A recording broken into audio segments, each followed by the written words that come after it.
আনা মুসলিম, আমি মুসলিম, বুকে হাত দিয়ে বলে পাক্কা ইমানওয়ালা, অথচ সকালবেলাতে ধান লাগাইতে বের হয়ে যায়, জুম্মার দিন মুসল্লি নাই, কোথায় গেছে না তো ধান লাগাইতে। কি ভাই, মুসল্লি আমার ধান লাগাইতে চলে যায়, অথচ জুম্মার নামাজ নাই। আর দাবি করে মোহাম্মদ সলিমউদ্দিন, মোহাম্মদ কলিমউদ্দিন, বুকে হাত দিয়ে বলে বাবার নাম আমার রেজাউল করিম, আমার নাম সাইফুদ্দিন। এই বলে যদি বলে আল্লাহ তাআলাকে যদি নারাজ করে দেয়, তাহলে কি মুসলমান দাবি করলে ও মুসলমান হবে?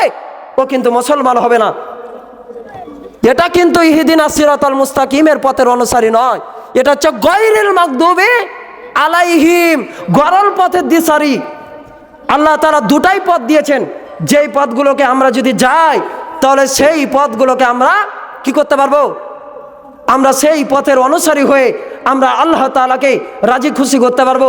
আর আল্লাহ তাআলাকে যদি রাজি খুশি করতে পারি, তাহলে আমাদের কি আর কাউকে লাগবে? আর কাউকে লাগবে না। এখন আমরা যারা এখানে উপস্থিত আছি, আমরা একটা জান্নাতের বাগানে রয়েছি। যারা দূর দূরান্ত থেকে মাইকের এই আওয়াজ যাদের ভিতরে চলে যাচ্ছে, তারা দেরি না করে এই মাইকের আওয়াজ শুনে অতি তাড়াতাড়ি আপনারা এই কোরআনের তাফসীরের ভিতরে চলে আসুন। কারণ রাসূলুল্লাহ সাল্লাল্লাহু আলাইহি ওয়াসাল্লাম তিনি বলতেন, মা বাইনা বাইতি ওয়া মিম্বারি রাউজাতিম মির রিয়াজিল জান্নাহ।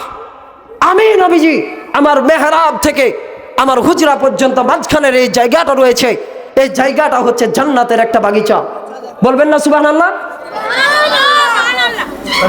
সোনার মদিনা তোমায় ভুলতে পারি না। আমার সাথে সাথে বলেন, সোনার মদিনা আমার প্রাণের মদিনা, সোনার মদিনা আমার প্রাণের মদিনা, সব ভুলিব কিন্তু তোমায় ভুলতে পারি না। বলেন, সোনার মদিনা আমার প্রাণের মদিনা, সোনার মদিনা আমার প্রাণের মদিনা, সব ভুলিব কিন্তু তোমায় ভুলতে পারি না।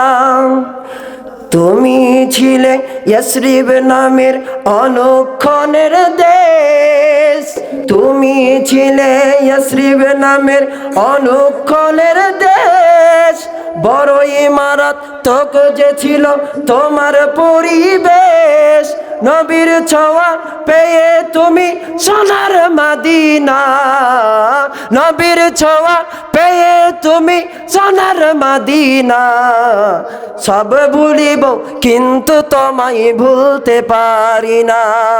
আমার সোনার মদিনা আমার প্রাণের মদিনা। মদিনার নাম ছিল ইয়াসরিব। এই মদিনার কুখ্যাত এই ইয়াসরিব নামটা এতটাই খারাপ ছিল, এতটাই শোচনীয় ছিল, যে জায়গায় খুন আর রাহাজানিতে ভরেছিল। এমন একটা সময় আল্লাহ রসুল জামার ভিতরে অবতীর্ণ হয়ে এই গোটা অন্ধকারটাকে কুলসিত করে যেই রকম করে ইসলামের ছায়াতলে নিয়ে এসেছিলেন আমাদের কোরআনের মাহফিলটাকে। আমি অহরহ পাবেন আমাকে ফুলবাড়ির মসজিদের, আমি হুজুর, আমাকে অহরহ পাবেন। আমি একজন নাদান আল্লাহ পাকের গুনাহগার বান্দা। আমি যখন আছি, আমি একটা হচ্ছে জিরো বাল্ব। কি বাল্ব বলেন? কি বাল্ব? Zero bulb. আমার থেকে এলইডি বাল্ব যেটা কারেন্ট না থাকলেও জ্বলে, সেই বক্তা যখন হাজির হয়ে গেছে, আমার কথা শুনতে ভালো লাগবে না।